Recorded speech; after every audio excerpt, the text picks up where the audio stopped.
Setting, the kitchen in Mrs. Page's home. A table and two chairs rest stage center.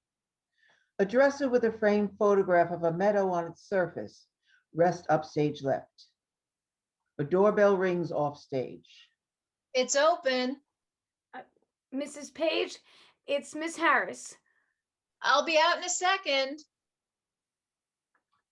Miss Harris examines the photograph of the meadow on the dresser. Mrs. Page enters from stage left. She carries a glass of wine in each hand. It's near a mountain trail upstate. What? The meadow in the picture. It's where my husband proposed. We were on our way back from a hike when he popped the question. I'm sorry. I didn't mean to go prying through your personal things. No need to apologize. Had to go to 3 liquor stores in town, but I was finally able to find a brand you like. Decided to pour a glass for myself, too. Thank you. I hope finding it wasn't too much trouble. Not at all. I did make a promise to pick it up for you. As my father always said, it's important to keep your promises. Good motto to live by. Here, let me get your jacket. That's all right, Mrs. Page. Why don't we just sit down for now? Oh, okay. Please. The two women sit at the table. You'll have to forgive me if I seem a little flustered. This is a first for me. It's a first for me, too. What do you mean? Between inviting me over like this and picking up a bottle of my favorite wine, usually clients just stop by my office. I did think about stopping by your office, but when I saw where your office was located, I realized we couldn't meet there. My husband runs the law practice across the street.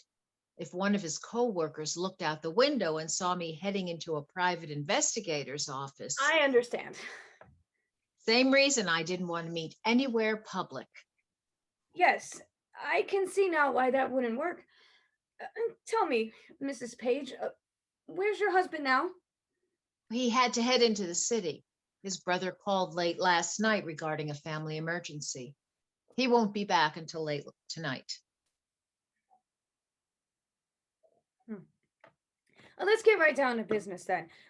What exactly do you want me to investigate? I want you to investigate my husband because I think he's having an affair. I see. And why do you think so?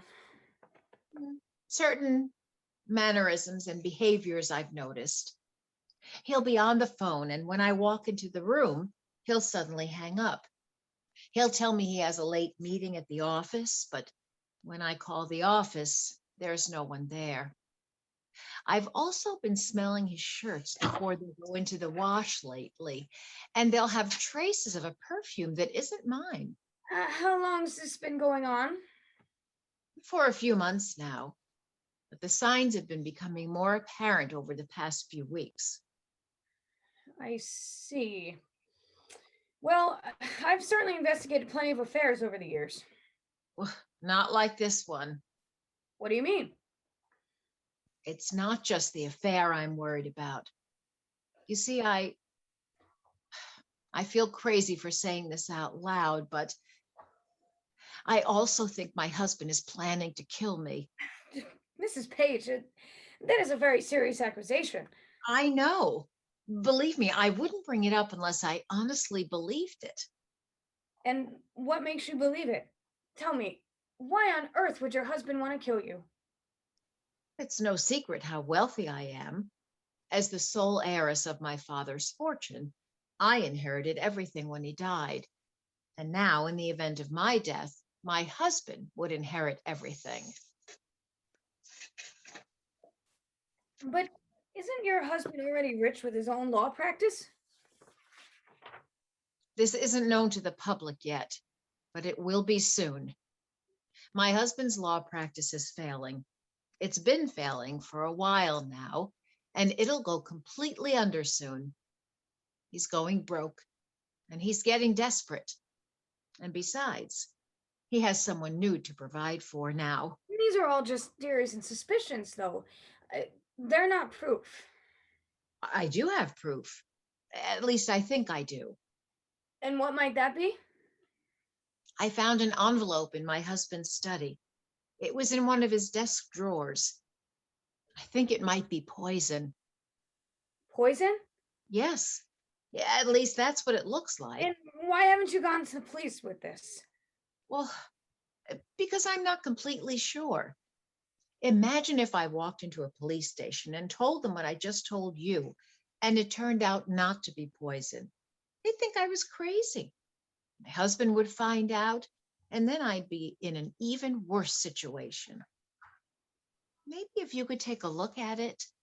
I'm sure in your line of work you have friends who could figure out what it is. I'm sure you could find some answers in a discreet way. I just want the truth. I want to know if my husband is involved with anyone. And if he is, I want to know if they're trying to kill me. I just want answers. Let me see the envelope. Are you saying you'll take the case? I'm saying I'd like some more information before I officially commit. I'd like to see what you found. I'll be right back. She rises from her chair and exits stage left. After a moment, Miss Harris reaches into one of her jacket pockets and pulls out an envelope. She takes a hold of Mrs. Page's wine glass, opens the envelope, and pours a white substance out of the envelope and into the glass. She then jostles Mrs. Page's wine glass until the substance dissolves. Miss Harris then shuts the envelope and returns it to her jacket pocket. Mrs. Page re-enters carrying an envelope of her own. She hands it to Miss Harris. Be careful with it.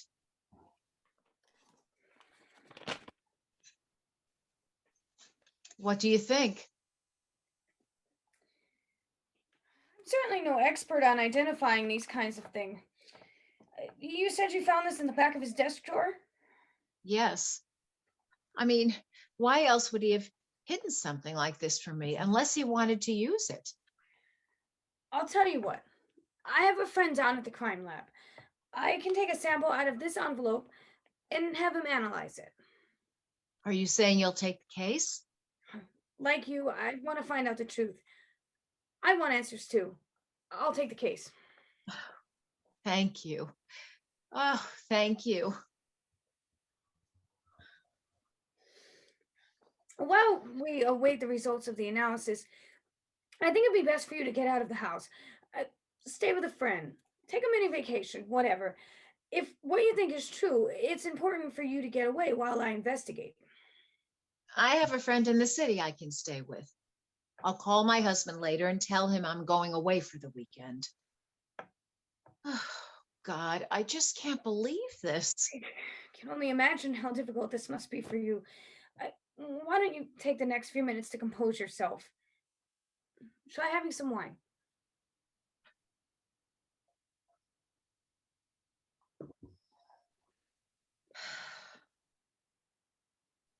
I mean, it seemed like yesterday when he proposed to me in that meadow. And now I have to face the reality that he's possibly cheating on me. And worse yet, possibly trying to kill me. Mrs. Page, why don't you take things step by step? I've agreed to investigate this for you, so let's just take it from there, okay? Go on. Have some wine. Take it easy for now. To better days.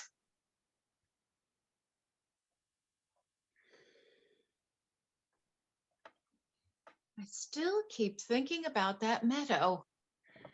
What about it? How my marriage began there and how it ended there. How did it end there? Because that's where I buried my husband. I'm sorry? Last night, when I found the poison in his desk, I poured some of it into his drink at dinner. I poisoned him.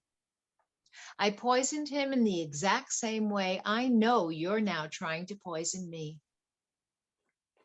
You think that by being a private investigator, you're the only one who can follow someone? You think you're the only one who can retrieve deleted emails? You think you're the only one who can get answers? For God's sake. You're even wearing the same perfume I've smelled on his clothes. I know you're the one who's been having an affair with my husband, Miss Harris. And I know the two of you have been trying to kill me. You're probably wondering why you hadn't heard from my husband since last night. That's why I told you that bogus story about him leaving for a family emergency. In fact, this whole afternoon has been one bogus story.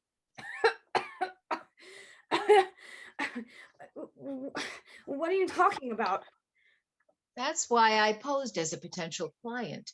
I needed to get you here, Miss Harris, and I knew you'd buy my story. I also knew you'd jump at an opportunity to come here and try to attempt what my husband failed.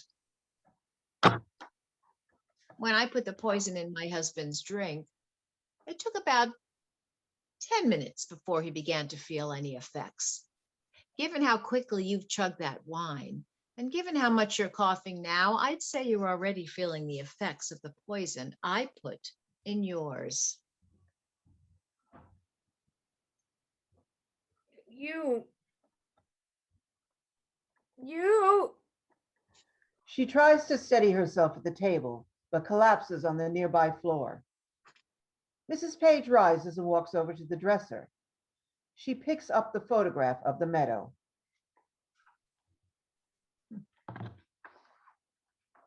Want to know where my husband proposed in the meadow, Miss Harris?